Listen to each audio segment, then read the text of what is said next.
හයි යාළුවනේ ඉතින් කොහමද ඔන්න අපි යනවා මේ අපිට ආරංචියක් ආවා මේ රට වෙනස් වෙලා කියලා.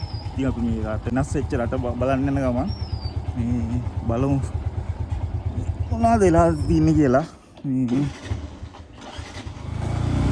ඉතින් අපි ආයි තෙල් පෝලිං යුගයට අරන් ගිහිල්ලා කියලා ආරංචියක් ආවා. අපි මේක බලන්න යන ගමන් මේ බලමු ගෑස් පෝලිං උත් තියනවලු. හම්බුනොත් බලමු. මේකට තෙල් ටිකක් ගහ ගන්න ඕනි.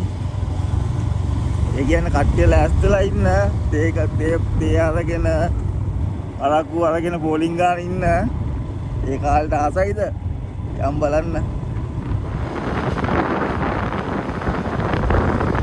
ඉතින් අපි දැන් හෝමගම පැත්තට යන්න. ඉතින් මේ හෝමගම ෂෙඩ් එකක් තියෙනවා බලමු.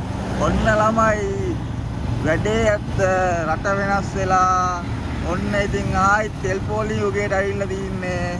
මෙන්න සුපිරි ඒ කියන්නේ දවස් දෙක තුන නයිට් ගන්න පුළුවන් කොල්ලෝ ලෑස්තිලා ඉන්න ආතල්ලයක් දාම මේ පාර ආර විතරමයි ගෝ පොලි මොන පට්ට විශ්ව හැදෙනවා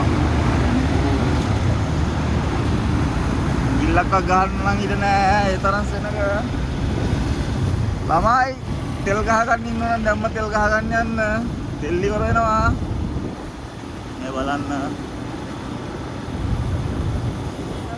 yes අපි ආයෙ රට වෙනස් කරා. එහෙනම් අපි දැන් බෝලිං වල ඉන්න ලෑස්ති වෙනවා. බලමු ගෑස් එහෙම තියනවාද කියලා. එහෙමත් ආරංචියක් ආවා. ඒ බෝලිමත් තිබ්බොත් ඒකත් පෙන්නන්න. තෙල් ආතල්ලේ ඉවරයි ළමයි. අපි දැන් ගෙදර යන ගමන් ගෑස් බෝලිං ඔක්කොම ඉවර වෙලා. මොකද ගෑස් ඉවරින් ඉඳා ආයිත් ගෑස් පොලිම එකක් දැක්කොත් මම අර වීඩියෝ එකක් ගේන්නම්. channel එක subscribe කරලා තියාගන්න. එහෙනම් අපි ගිහලා එන්න.